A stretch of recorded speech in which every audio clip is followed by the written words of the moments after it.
So I went there to this course and I had no clue what it is about. And I thought it's about training, like a coaching.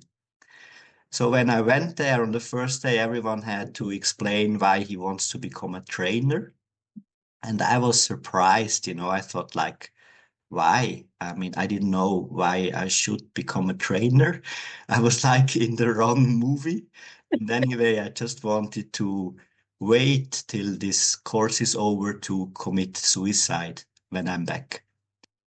I was very disinterested and disinterested, and I was very far away. I was not into the topic. Because of that, I was always sitting at the very back and I didn't really participate. Every day there was a process in the temple. And because I was not interested, I went there, but I sat at the very back, which was the entrance. And all the others, they sat to the very front, which was like the divine or the altar. There in the very back, I closed my eyes and we had to repeat some mantra, like some sentence again and again and again. And I did that, but I thought this is useless. And I thought it is like a long play record that is always like jumping back and back and back and back. And the very moment I thought that, I was taken out of this scene into a completely different world, like a virtual world. It was as real as we are talking now, but it was a different, a completely different scene in the times of Jesus Christ. And I experienced there in the temple when we did this process, I was taken out. And every day I experienced a teaching where I saw first some scene that happened with Jesus Christ. And then afterwards, I saw a scene that happened in my personal life. Then I heard the teaching for both the scenes, which was always one teaching. And I was like gone. I mean, I was like, who can do that? Who can do that to me? Or which power or force can do that? I was deeply impressed. And there were processes where I was just crying over hours, like melting. And I thought like, wow, I've never experienced something similar. One thing was, for example, we had a fire ritual. When I did this fire ritual, I was in the very back. I couldn't hear well what to do. So I did it completely wrong and I threw this, like there was a bowl with clothes in there and some herbs and so on. I threw it in the very beginning in there. It should have been at the end. So the fire went out and then suddenly there was only smoke and the people said you should never, like let out the fire and everything went completely wrong. And I was crying then and suddenly I was taken out of this scene and I saw how the coffee is brought from the farmer, from the plants to some like central distribution, how it's roasted, washed and roasted, how it's then shipped, how it's brought to the store in Switzerland, how I get there and buy it, and how then I finally drink my coffee. I mean, make and drink my coffee. And then there was this teaching that you are not without everyone. You don't exist without the whole network. You are not independent of all the others. And that was the first time that I realized, I never thought about these things because I thought like, of course, I buy the coffee there and I drink it. So that's like simple. But that it's a whole chain of things that is needed and a whole network of people that support me or teamwork with me in order for me to drink this one coffee. I never thought of that. In this homa, in this fire ritual, where my fire was off, suddenly a lot of people came to help. Someone was putting some oil, someone was igniting it or setting in flame again. Someone took out the red offering that was too early in there. Someone put some more wood. So there was a whole network of people making it work again. And I thought, like there, it's also in my whole life. It's the same. So this happened every day, happened something like that. And I was deeply impressed. Another thing that I thought like, wow, was the dancing, because after a process we had to dance and I hated dancing. And I was usually sitting in a corner and just waiting till the music ended. But there in the temple, I was like, like a puppet. I was suddenly like taken off the chair and I was like dancing in the space and I couldn't stop it.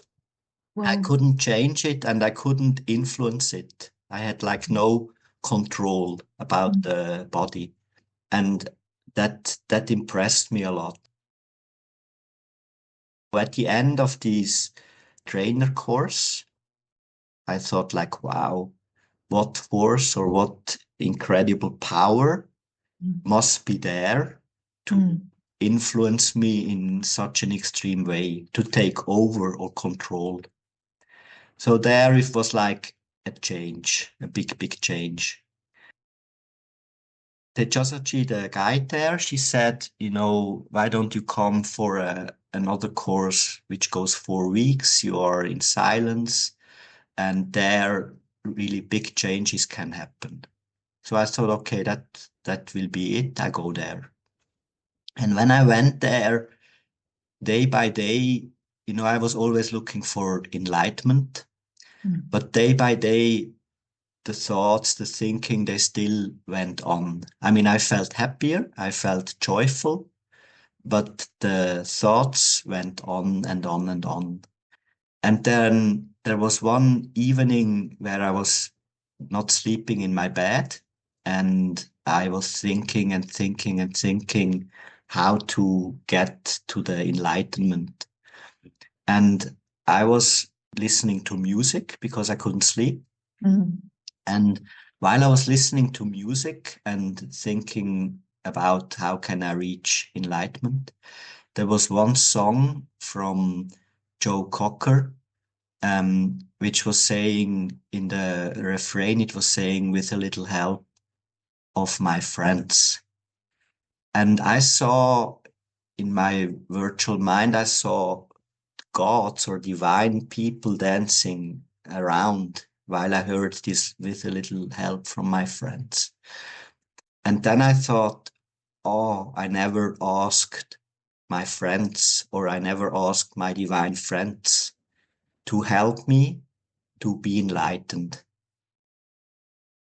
So in this night, I asked my divine friends for enlightenment.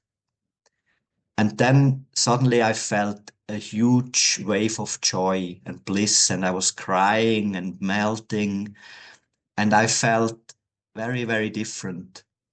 In the morning, when I came to the lecture, and the guide was walking over the carpet, I felt as if I am the carpet. I felt this touching of his feet on the carpet. I felt every step and I felt how the carpet, the tissue was pressed.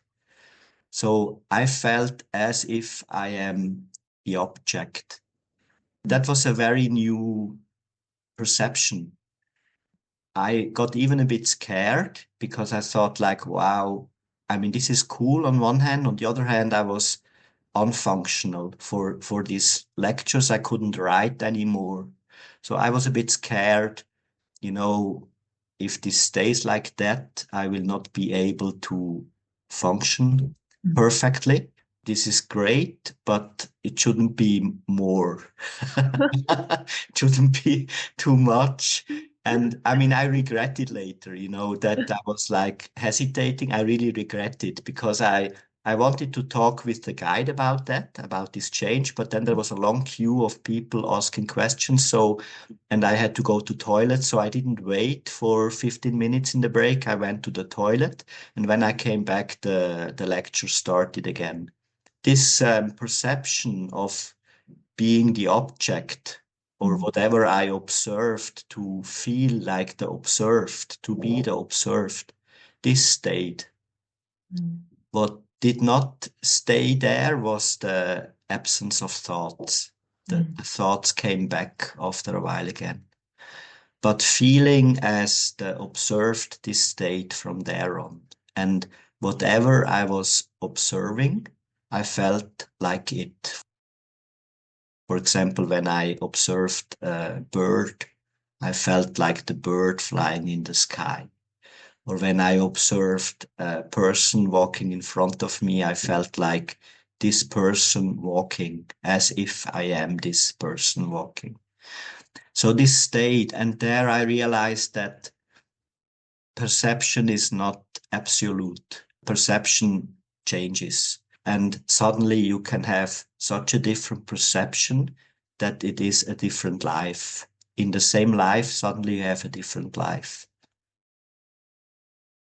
So there I realized on one hand that this whole movement is extremely powerful, and there is a power or a force in there that can change you, that can completely change you. So there I knew, this is what I need, this is what I want, and this is what can change me. So this was the new Andy from there on.